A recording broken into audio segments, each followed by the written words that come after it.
On the northwest corner of Pine and Sacramento Streets in Redding, California, sits a rather nondescript structure that now functions as something that is known as Umpqua Bank. In 1909, however, it was a large 2- and 3-story building with porches and breezeways between wings that belonged to the St. Caroline's Hospital. On July 3rd of 1909, the hospital would be treated to a flurry of action and information as a out-of-towner would be brought in with horrific burns on his face and almost all of his body, to a point that bringing him here was more of an academic exercise than any medicinal remediation. What they didn't realize, though, was the origin of his injuries. An airship disaster, one that would precede the Hindenberg by nearly 28 years, and Captain James Moore would now be left to the ages. Let's take a look back at that fateful day in 1909 from box number 7.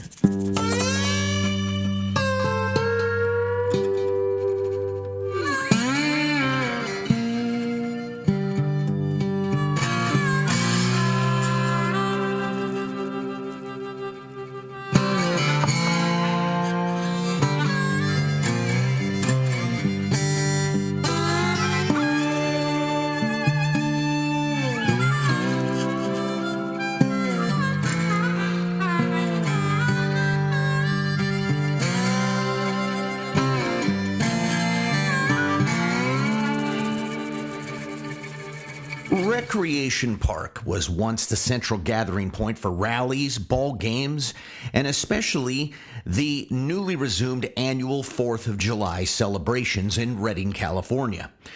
This year, 1909, was no different, and the air was thick with excitement as Captain James Moore was preparing his aptly named Airship America to make the first of 3 contracted flights over the city.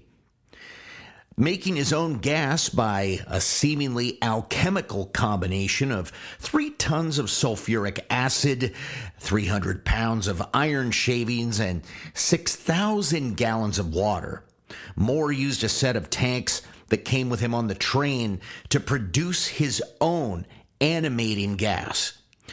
Moore displayed a keen sense of adventure, individualism, and rugged resolve when discussing his previous 200 flights in the June 22nd edition of the Shasta Courier. And in that interview, he discussed the rogue nature of what he did, proclaimed that he'd rather fly than drive, and even talked about being shot at one time during a midair in a showcase in Tennessee by some disgruntled crank. That is to say, the man had been around the block. And though he admitted that few people ever really had the nerve to ask to join him at an ultimate 600-foot elevation above their town, he was also reticent to proclaim airship travel as some burgeoning option for the future, citing the lack of innovations, especially in the production of gas. Quote, "I look for some very serious accidents if aviators continue as they are at present," unquote. He had no idea that he would be the fulfillment of his own prophecy in 11 short days. As people gathered at Recreation Park, which is now the current site of Redding's own YMCA, Moore went through the usual processes and workflows of filling the Japanese-made silk bag described as cigar-shaped that would contain the gas. What no one was aware of, however, was the untested rigging and framework. It was untested, and Moore made all his own geometric assumptions about its feasibility. At least that is what is assumed with so many gaps in the informational pipeline here. There was an hour delay in getting the ship primed, but it wasn't procedural hangups or really anything that would have raised a concern. And on the ground was the pilot's half-brother, A.M. Short, to provide all known navigational assistance and possibly cryptic dialogue between aeronautic types. As Moore ascended at a 45-degree angle and began to climb, people near the ship noticed the propeller in front cutting into the bag, making a divot and slowly starting to pierce the epidermal outside. Short yelled out to Moore to let him know what was going on.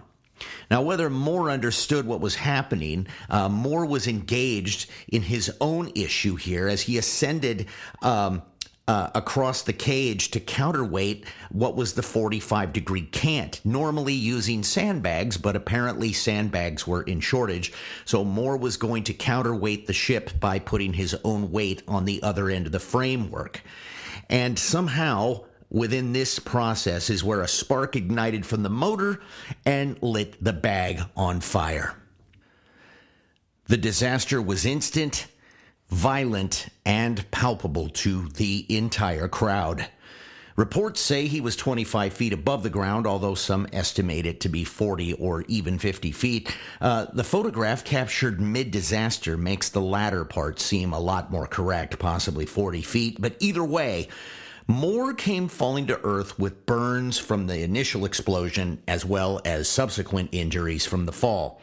The burning bag, unfortunately, landed squarely on top of Moore.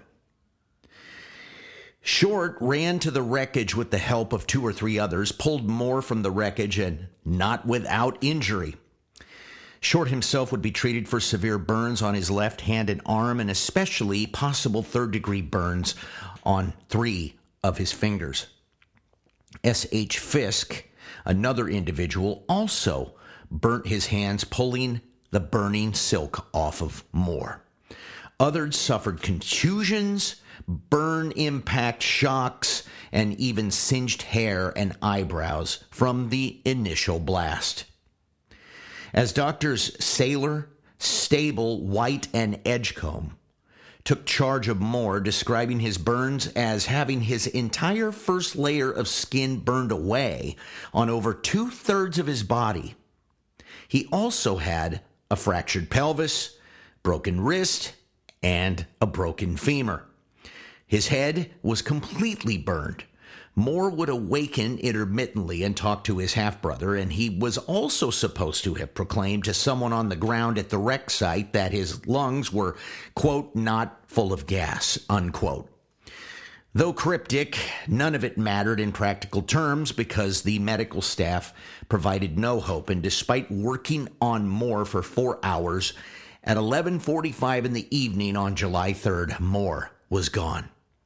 He would be taken to Houston's undertaker shop in North Reading and readied for burial.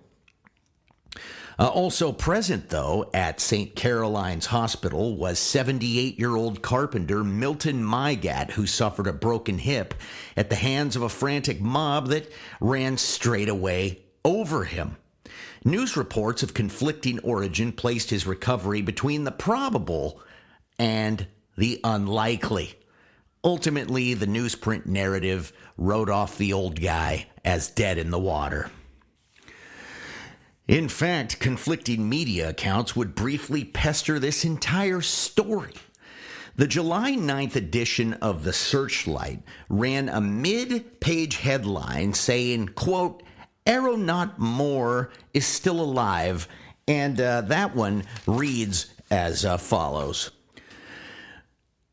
An inquest over the remains of James Locke Canfield, the aviator who was making assumptions under the assumed name of James Moore and who was fatally injured in his airship last Saturday, was held yesterday at the Reading Undertaking Parlors. A verdict of accidental death was brought in by the coroner's jury. The fact was brought out in the examination of witnesses that Mr. Canfield blamed no one for the disaster and said, previous to his death, that a sudden gust of wind striking the ship alone was the cause of the mishap. So the newspaper basically says that the assistant to James Moore was using his name and flying the ship and laid no blame on anything structural, but it was an act of God. They were, however, scooped by the Courier Free Press 2 days earlier, and if the Searchlight would have paid attention, they would have realized that the Courier Free Press actually spoke with Caulfield's wife and found out that he was using the assumed name, like a stage name, of James Moore, sort of like the entertainment equivalent of Reginald Kenneth Dwight actually being Elton John, or should we say Elton John is actually Reginald Kenneth Dwight. And it was the Courier Free Press that actually had the interview with the captain prior to his appearance in Reading back in June. So they already had an established media contact. The Searchlight had no such contacts. At least it doesn't appear that was the case at the time. So they got it wrong. And I'm just going to say something that, in short, technology and the modern era has done nothing to solve this kind of thing. Even worse, though, the Record Searchlight would double down on their own faulty information in a 4th of July recap in the July 1st, 1977 edition, and continues to erroneously refer to his surname as Canfield instead of Caulfield, and still continues to claim that it was journalistic erroneousness that said that James Moore was killed instead of his assistant. So even in 1977 Record Searchlight, you were getting it wrong. And by the way, Milton Mygat, the 78-year-old man that was left for dead in terms of journalistic presumptuousness, would not succumb to his injuries, or as he say in A Christmas Carol, Tiny Tim, who did not die, he would live another 5 years. And in fact, Mygat's constitution was so tough, so inexplicably Teflon, that in 1911, a bumpy ambulance ride to apparently deal with ruptured intestines managed to bump his intestines back into place so that when he arrived, Dr. Stable then proclaimed that he was no longer in need of the surgery that had been prognosticated. Apparently, the ride to the hospital was so bumpy that it actually cured a weird intestinal foul-up in what at the time would have been, an 81-year-old man. Anyway, Mygat walked away and said, "Peace out." Okay, he didn't actually say that. He wouldn't have said that anyway. He spent a few days in the hospital, but come on. I looked up, and in the newsprint, they refer to him as a very old and aged man. But I found out historically he had been a deputy sheriff.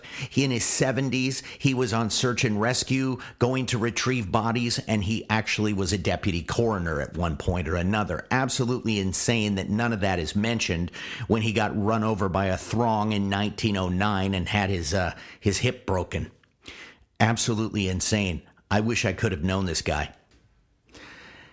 And I have no idea what that man was made of, but the company that makes black boxes for the FAA called me and asked me to take him to the grave so they could exhume his body for extractionary purposes. Just kidding. Mygat passed away in his sleep in 1915, and I'm going to guess on his own terms. Caulfield, the pilot, is buried at Reading Cemetery in the southeast corner. The Reading Sundial Bridge is notably visible from that spot. But no real indication of why he was laid there, however. It would seem that the confusion over his identity possibly managed to mute the exploratory nature of the research. Ultimately, he was buried there, and his wife would be granted a life insurance return of I believe, $2,500 and move on with her life. I believe she married again and lost another husband in a subsequent mining accident, and then possibly married for a third time. I don't have really I really don't have the paper on her right now. But Caulfield was buried alone, away from his home, and in an individual plot with sort of a vagabond's disconnected reference point, really. The headstone is beautiful, but it has certainly no real connection to the town in which he died, other than The headlines of 116 years ago and the 2,000 souls that watched Icarus fall to Earth one July 3rd of 1909. And this is box number 7.